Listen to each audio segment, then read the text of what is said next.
Okay, I'm moving on to the next step, and I apologise because I'm slightly taking things out of order here. I also apologise because I don't actually have all of the hardware that's required. I only got the pattern shortly, very recently, and I know it's due for release very shortly, so I don't have time to go and get the things that I would be in the pattern. So I'm using what I've got, and I'm adapting to use those. Now, because I'm doing my my little pouch all in fabric and I'm not adding faux leather, I'm making my strap connector all in fabric, and I happen to have a 3/4 inch D-ring, so I'm making my strap connector to fit my 3/4 inch D-ring, which basically means I've made a panel, got a panel that's 3 inches wide, folded it in half wrong sides together and pressed it to make a seam. I've opened it up and folded those two edges into the side. Because it's fabric, I need that bit of extra strength. If I were just making this in faux leather, all I would have done was fold the two raw edges into the middle and top stitched down both sides and then put my hardware on. But because I'm using fabric, I need something a bit more. Just 2 layers won't be enough. So I folded all of those in to the center. The raw edges are now completely enclosed in the center, and I'm just going to top stitch down both sides.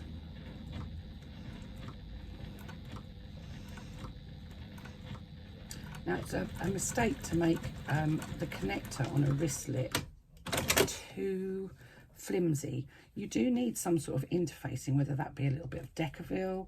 I often put a little bit of ribbon inside if I'm just doing oh golly, if I'm doing a faux leather one, because faux leather stretches, and you've got to remember that the entire weight of your bag when you're out at a party will be held on that little piece of fabric, whatever it is that you've made your connector out of. So you really want it to be good and sturdy, otherwise you'll be swinging away at your party and your bag will be on the floor somewhere being kicked about. So this connector has been made out of 4 layers of fabric, and I've interfaced that, so this is nice and strong. It's not going anywhere. I'm going to pop that through my D-ring, and I'm just going to stitch those across those open ends to make sure that that stays in place. Let's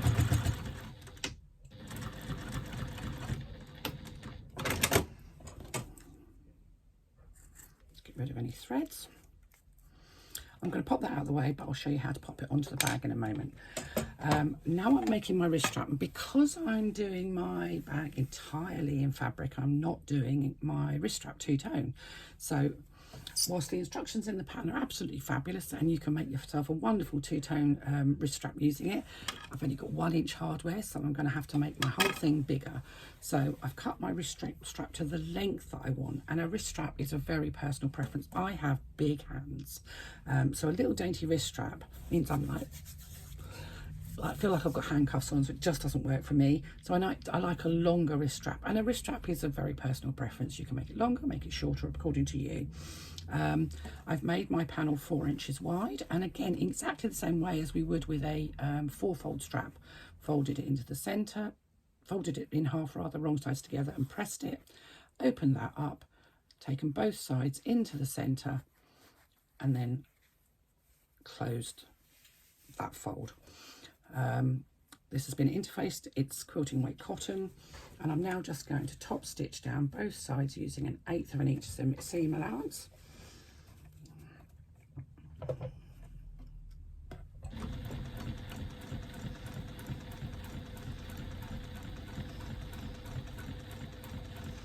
And there are lots and lots of ways of making a wrist strap. I'm actually more or less, without the fact that I'm not doing it in two halves, going to use the method that's in the pattern.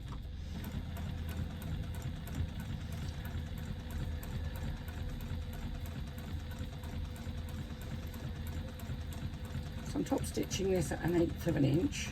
I will go back and do a second line of top stitching at 1/4 of an inch, just because I quite like a wrist strap that sits nice and flat, and adding a second line of top stitching will make it sit flatter.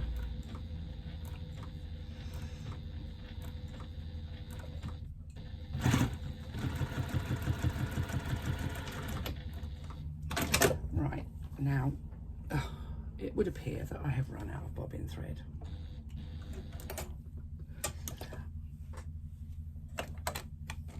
just, oh no, I haven't, it's just not up.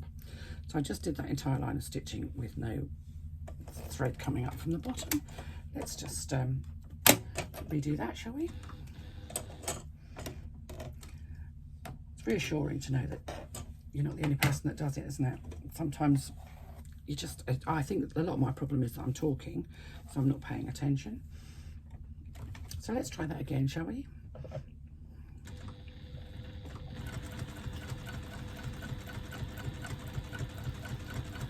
One-eighth of an inch seam allowance for the second time.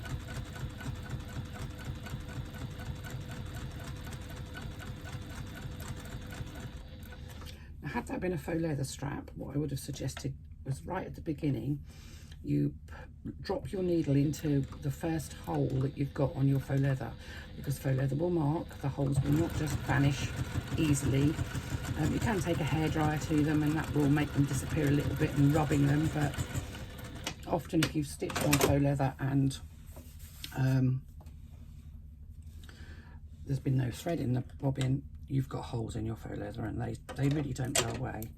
But if you drop your needle into the first hole that you made on your faux leather, you should be able to stitch in the same holes. It does mean you have to go quite slowly and quite carefully, but it is possible. I know this because I've had to do it on more than one occasion when I've been talking and not concentrating. So I'm going to stitch the second side from the same end. So I started at this end for this side, so I'm just going to turn my strap over and I'm going to start at the same end on the other side. Why do I do that? Because if you stitch from opposite ends, you will often get a little bit of twist. Now, even though on a fabric strap like this I've interfaced it, even with the interfacing on, sometimes you still get a little bit of twist, and that's just to do with the warp and weft of the fabric and the warp and weft on fusible woven interfacing. It just is still often slightly movable. On faux leather, even more so, even with a Teflon foot, some faux leathers are just sticky to sew, and your foot catches on the faux leather and it stretches it as you sew. What you want, if you sew from the same end on both sides, from the same end on both sides, you don't get that twist, because any stretch that's in this fabric, whether that's faux leather or cotton, is pushed in exactly the same direction by both lines of stitching. It's the foot that causes the problem. It basically pushes down on your fabric and causes stretching.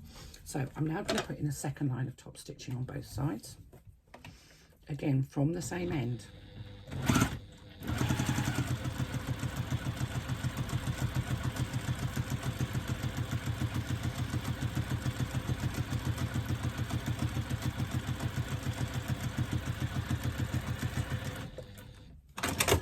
And you can see I use my fingers almost as a seam guide.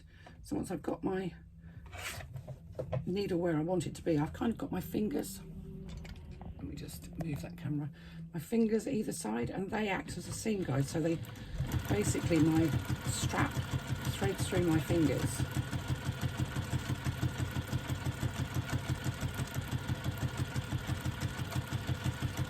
And my fingers don't move.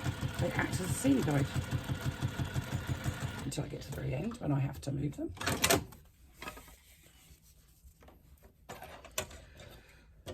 So let's just trim off any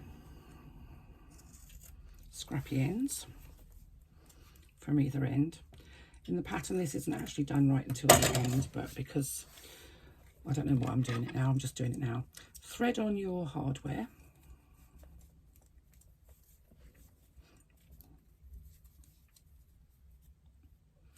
Match those two short ends. So now you've got a loop with a piece of hardware on it. Match those two short ends, and we're just going to stitch across there using a 3/8 of an inch seam allowance. Now, I know my machine can handle this.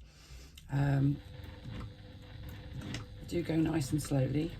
Just back stitch at the beginning and the end, because this is going to secure your hardware in place.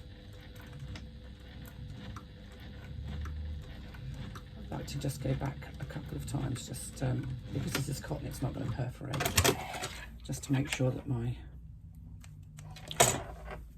end is nice and secure. So you can see there I've just stitched across there.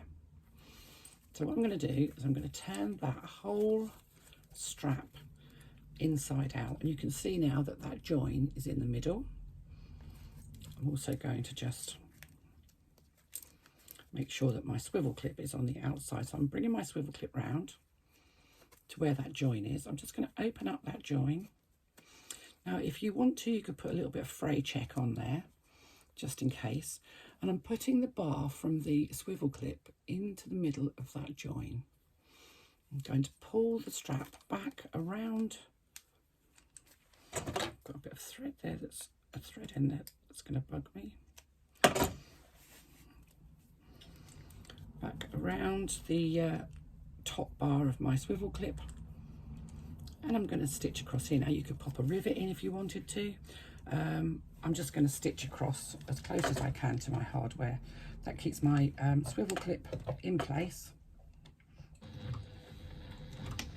Just doing one back stitch at the beginning and the end. We don't want this bit of stitching to look unpleasant.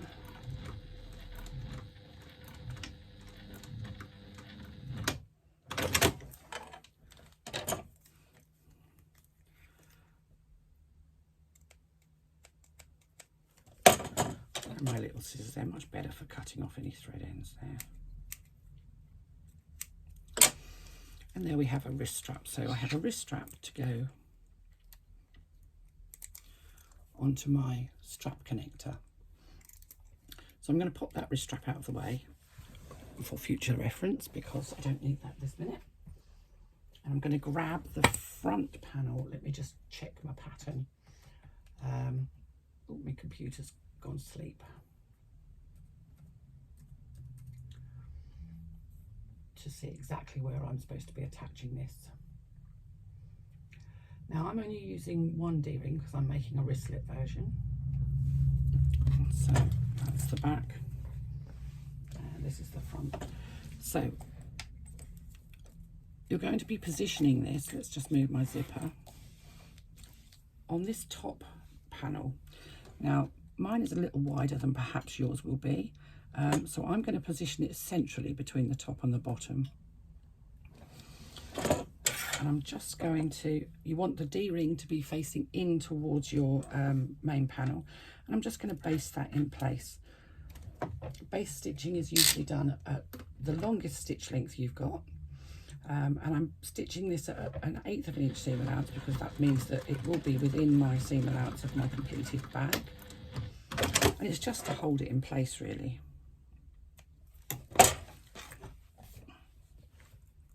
So now we have our strap connector on, and that's on the left hand side of my bag because I'm right handed, so that's the way I would want to have it. If you were a left handed person, pop it on the other side, and that works for me.